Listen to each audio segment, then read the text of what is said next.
Ouais, la famille, pardon, protégeons nos enfants. Voici encore une nouvelle histoire qui vient attirer notre attention. Écoutez-la jusqu'à la fin, s'il vous plaît. Protégeons nos enfants un maximum. Ne faites confiance à personne en ce qui concerne vos enfants. Ce n'est pas parce que quelqu'un te dit bonjour tous les jours que cela signifie que cette personne est une personne normale. Ce n'est pas parce que quelqu'un paraît normal que cela signifie que cette personne est une personne normale. Il y a des gens qui portent des masques. Le diable s'habille en Prada et l'habit ne fait pas le moine. Il y a des gens qui sont habités par des mauvais esprits. Il y a des gens qui sont habités par des démons. On ne juge pas une personne à travers son apparence. En ce qui concerne tes enfants, deviens parano. Ton enfant ne doit pas aller dormir chez les gens. Est-ce que vous m'avez compris? Même si que c'est la meilleure amie de ton enfant, elle là, elle peut venir dormir chez toi parce que toi, tu te connais. Mais là où tu envoies ton enfant dormir, est-ce que tu connais les gens en question? Tu ne connais pas. Et même si que les personnes en question sont des monstres, leur enfant ne va jamais venir te dire que mes parents sont des monstres. Donc, protégez vos enfants. Protégeons nos enfants.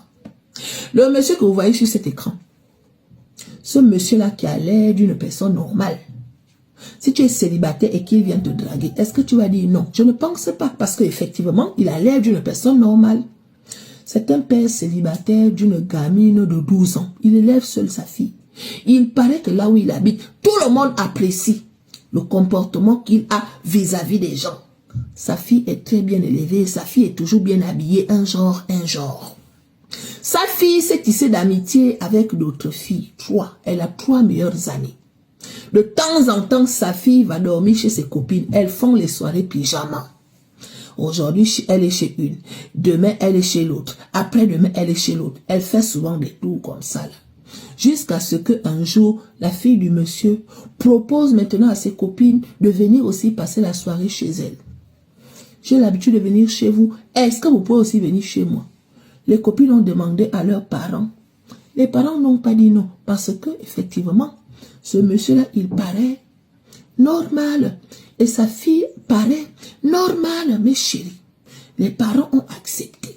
Les gamines sont venues chez ce monsieur-là. Il a bien reçu les gamines. Elles étaient 4. La fille du monsieur et 3 de ses copines. Il a fait à manger, il a mis la télé, il les a fait tout ce qu'il fallait, un genre. Vers la fin de la soirée, le monsieur prépare maintenant un smoothie.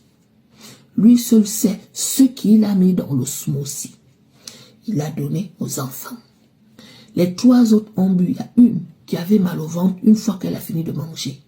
Donc elle n'a pas bu le smoothie. Sauf que d'un coup, elle voit ses copines s'écrouler. Tout le monde s'est mis à dormir. Le genre de dormir qui fait que tu te demandes à quel moment elles ont eu sommeil. Parce que tout de suite, on était là. C'est comment tout d'un coup vous dormez. Les petites dormaient. Elle aussi, elle a fait semblant de dormir. Elle avait mal au ventre. Elle prend son téléphone, elle écrit à sa maman en disant que maman, j'ai mal au ventre. La mère dit que, ah ma fille, tu es chez ta copine là-bas, tu as mal au ventre, mais va aux toilettes. Elle dit non. Et à côté de ça, je trouve que l'ambiance est bizarre, maman.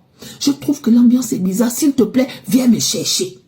La mère dit, ok, il n'y a pas de souci. Attends, j'arrive.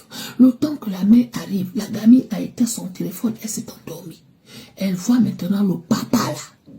Celui qui a fait le smoothie aux enfants là, le père célibataire que tout le monde apprécie là, si ça se trouve, il y a des mamans qui faisaient même les calculs. Imagine tu es célibataire, tu vois un père célibataire. Forcément, tu auras les envies, ne sachant pas que le père célibataire en question, c'est un metteur de trucs dans les boissons des enfants. Mais chérie, il rentre maintenant dans la chambre, il commence maintenant à toucher les enfants un genre. La gamine lève la tête. Dieu merci, il n'a pas été violent. Et à côté de ça, la maman de la gamine arrivait. Quand on arrive, les enfants dorment.